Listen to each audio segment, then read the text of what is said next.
Assalamualaikum warahmatullahi wabarakatuh. Selamat pagi anak-anak semuanya. Hari ini kita akan belajar tentang bab baru yaitu menghindari pergaulan bebas dan perbuatan zina. Sebelum kita memulai pembelajaran pada pagi hari ini, alangkah lebih baiknya kalau kita berdoa terlebih dahulu sesuai agama bacaan masing-masing. Berdoa mulai. Cukup? Oke. Langsung saja kita mulai.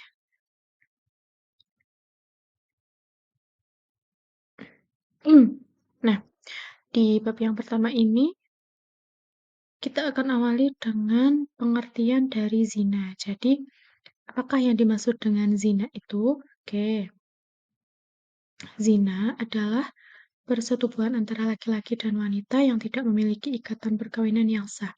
Begitu juga persetubuhan yang dilakukan oleh sama laki-laki ataupun sama perempuan juga sama disebut dengan perbuatan zina. Nah, dalil nakli. Dalam hal ini, dalil nakli perbuatan zina terdapat dalam surat apa saja? Nah, ada dua surat, yaitu yang pertama dalam surat Al-Isra ayat 32, kemudian di dalam surat An-Nur ayat 2. Kedua-duanya sama-sama menerangkan tentang zina, yaitu bagaimana laki-laki dan perempuan dilarang untuk mendekati zina, kemudian hukuman yang diperoleh ketika laki-laki dan perempuan melakukan zina. Kemudian setelah itu, nah, ternyata dalam zina itu juga ada macam-macamnya. Ada dua macam dalam hal ini, yaitu yang pertama, di sini ada zina muhsan, yaitu zina yang dilakukan oleh seorang laki-laki atau seorang perempuan yang sudah pernah menikah.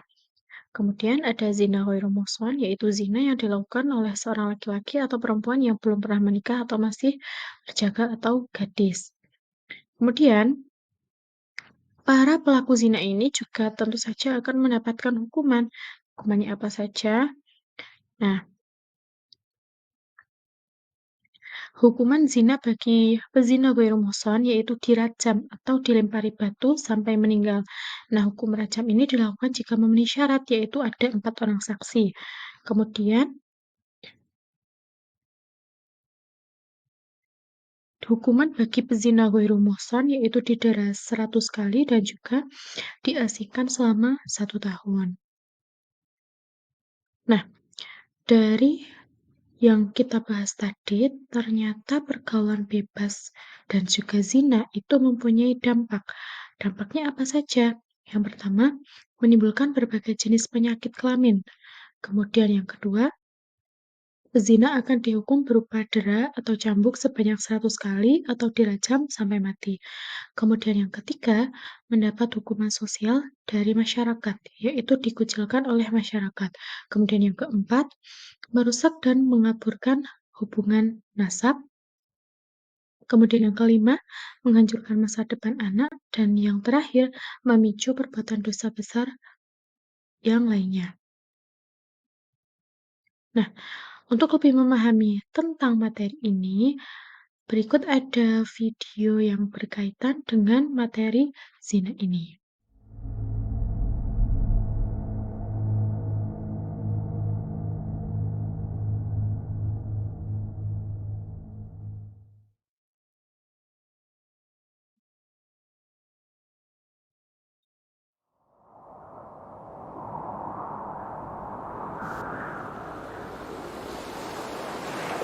Gejolak jiwa yang tergoda, tertipu,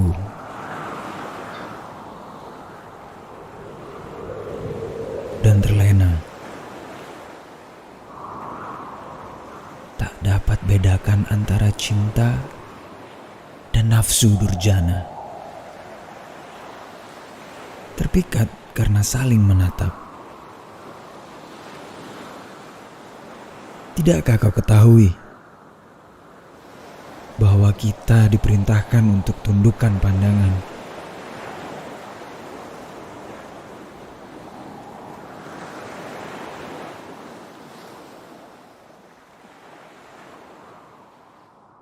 Kau biarkan syahwatmu terbuai rayuan syaitan yang mengatasnamakan asmara. Tidakkah kau takut akan peringatan yang nyata?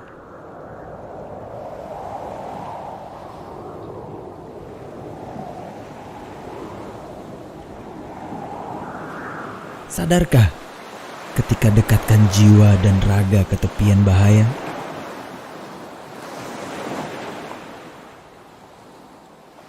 Maukah terima nasihat bijaksana ketika terlena?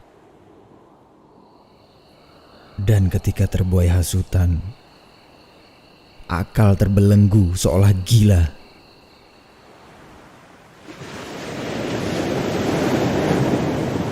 Namun seusai dahaga sirna, hanya tersisa air mata tumpah bagai bencana. Barulah sadar ketika tersungkur dalam gelapnya jurang zina.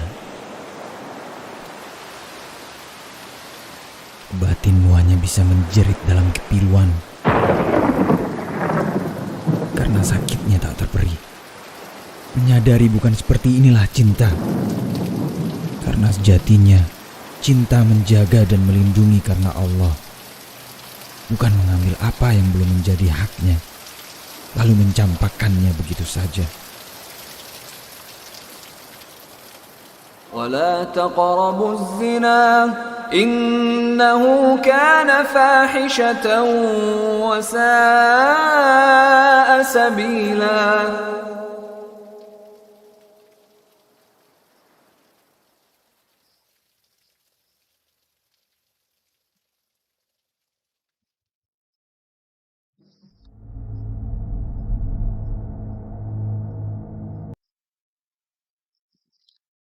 Oke, setelah melihat tayangan video tadi, hikmah apa saja yang bisa kita peroleh?